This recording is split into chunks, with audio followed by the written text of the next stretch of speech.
Assalamualaikum warahmatullahi wabarakatuh. Salam sobat hobi bola.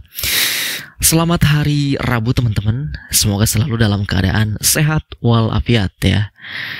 Gelaran Piala Dunia U20 yang diselenggarakan di Chile, Amerika Latin sudah selesai digelar dan tentu ini di luar dugaan ya. Yang keluar menjadi juara Piala Dunia U20 yaitu adalah Timnas Maroko U20 yang memang mencetak sejarah, history maker untuk pertama kalinya Timnas Maroko U20 ini menjadi juara Piala Dunia U20, mengalahkan tim-tim besar yang tentu difavoritkan untuk menjadi juara. Dan tentu yang harus kita ketahui bahwa Maroko menjadi juara Piala Dunia U20 ini tentu itu mereka didapatkan tidak dengan hasil yang instan ya. Tentu ini adalah proyek jangka panjang yang sudah mereka jalani dari beberapa tahun ke belakang itu. Karena kita tahu bahwa Maroko ini sudah lama tidak tampil di event Piala Dunia U20.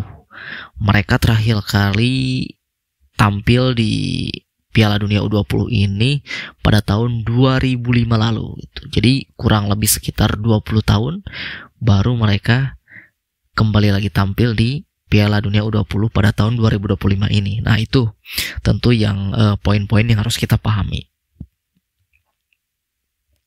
Setelah tahun 2005 mereka terakhir kali lolos, tentu tahun-tahun berikutnya tidak lolos dan mereka pastinya evaluasi.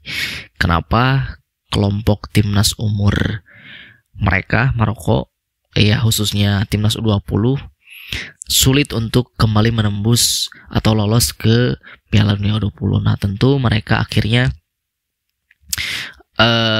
membangun proyek mereka benar-benar membangun dari bawah dengan mendirikan beberapa football academy, membangun dan membina tim usia muda dan juga kompleks-kompleks pelatihan di negara mereka. Dan juga selain dari mereka melakukan naturalisasi juga ya, karena mereka juga di timnas senior Maroko ini ada beberapa pemain diaspora gitu. Nah, sebetulnya itu sudah kita jalankan juga ya. Sudah kita jalankan di Indonesia bagaimana kita menggunakan naturalisasi di timnas senior kita, bahkan di timnas U23, U20, U17 pun ada gitu. Nah, itu tidak masalah sebetulnya ya.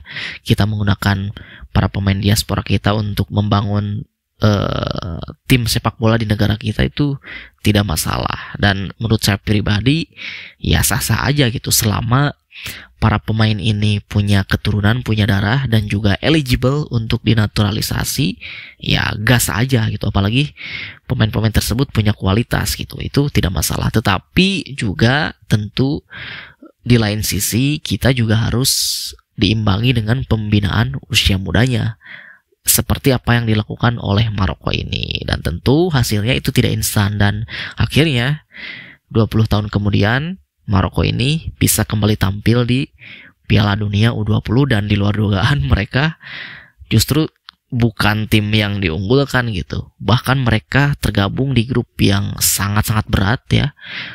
Maroko tergabung bersama Meksiko, Spanyol dan juga Brazil ya. Dan di luar dugaan Maroko ini keluar sebagai juara grup, mengalahkan Spanyol, Brazil dan hanya kalah dari Meksiko.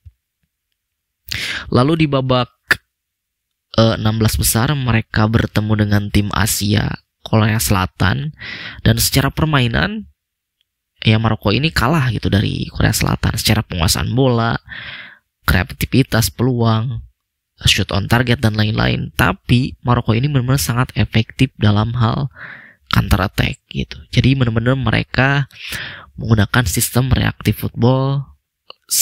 Lini pertahanan mereka sangat solid, sangat kuat, dan akhirnya mereka benar-benar ketika melakukan serangan balik, melakukan serangan itu sangat-sangat efektif.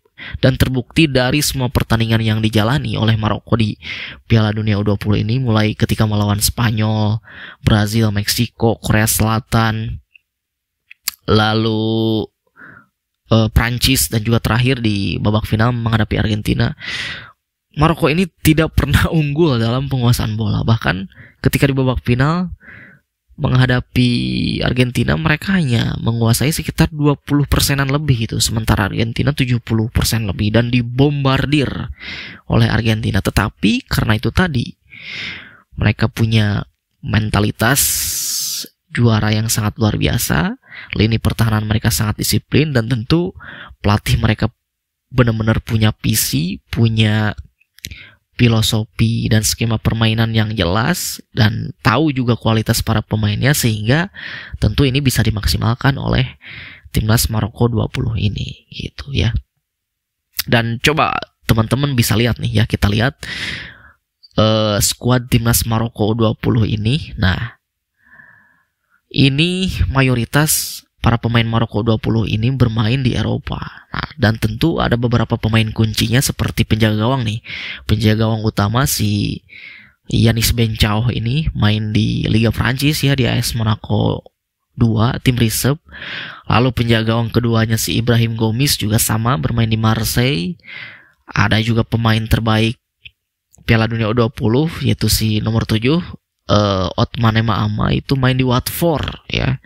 Dan tentu sang ujung tombak mereka si Yassir Zabiri itu bermain di Liga Portugal. Tentu klubnya ini adalah yang pernah dibela oleh Calvin Verdong, yaitu Famalicão. Jadi benar-benar selain dari pembinaan usia muda mereka, tentu para pemain muda dari timnas Maroko ini mereka sudah bermain abroad di luar negeri. Itu modal yang bagus bagi timnas Maroko untuk di masa depan, bagi tim nasional Maroko nantinya gitu. Nah, ini tentu patut kita lihat, dan juga ini benar-benar bisa menjadi rujukan ya, bisa menjadi rujukan bagi kita timnas Indonesia, bisa menjadi bahan pembelajaran juga bagi sepak bola kita di Indonesia.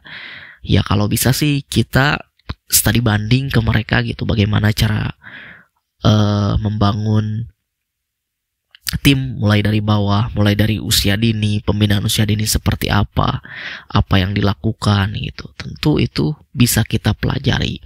Mumpung saat ini kita kemarin sudah gagal melaju ke Piala Dunia 2026, dan saat ini kita mulai lagi lembaran baru dari awal sembari menunggu pelatih baru. Nah, tentu saya harap sih ketika PSSI ini punya anggaran yang sangat luar biasa besar dari Kemenpora dibandingkan cabang olahraga lain, tentu anggaran tersebut bisa dimanfaatkan untuk kita studi banding ke negara-negara yang sepak bolanya saat ini sedang meningkat pesat ya, salah satunya Maroko ini gitu. Nah, jadi suatu hasil itu memang tidak bisa didapatkan secara instan. Itu yang perlu kita tahu memang gitu. Walaupun kemarin kita sudah punya harapan untuk lolos ke Piala Dunia, tetapi karena satu dan lain hal yang terjadi di internal sepak bola kita, ya sudah, kita harus mengubur mimpi untuk lolos ke Piala Dunia 2026, dan semoga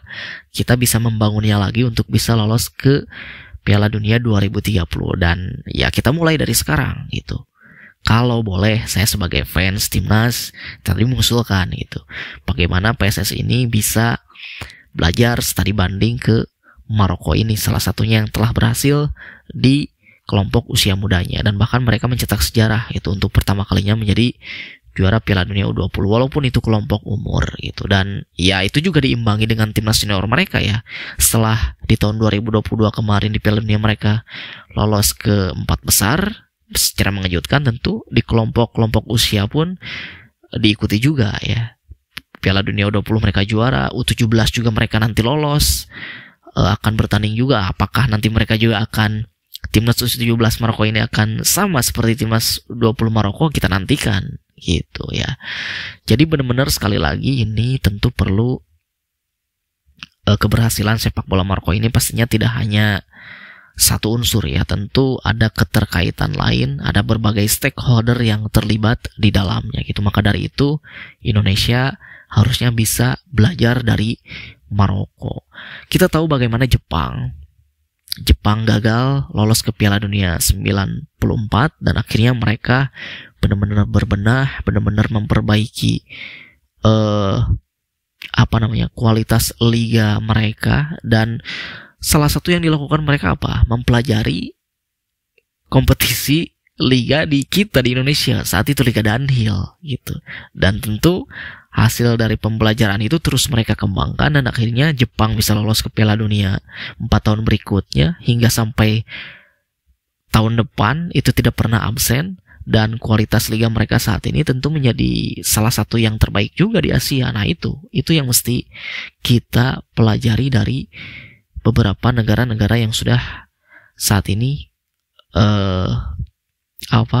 cabur sepak bolanya benar-benar meningkat pesat gitu ya. Jadi sekali lagi, mudah-mudahan tentu dengan kita gagalnya lolos ke Piala Dunia ini menjadi sebuah cambukan bagi kita, bagi federasi, supaya segera berbenah bagaimana tidak hanya mengandalkan naturalisasi di tim nasional Indonesia, tetapi juga itu harus diimbangi dengan bagaimana pembinaan usia muda, seperti apa yang dilakukan oleh Maroko, dan itu sudah terbukti ada prestasinya gitu ya. Itu saja dari saya, terima kasih, sampai jumpa lagi di video selanjutnya.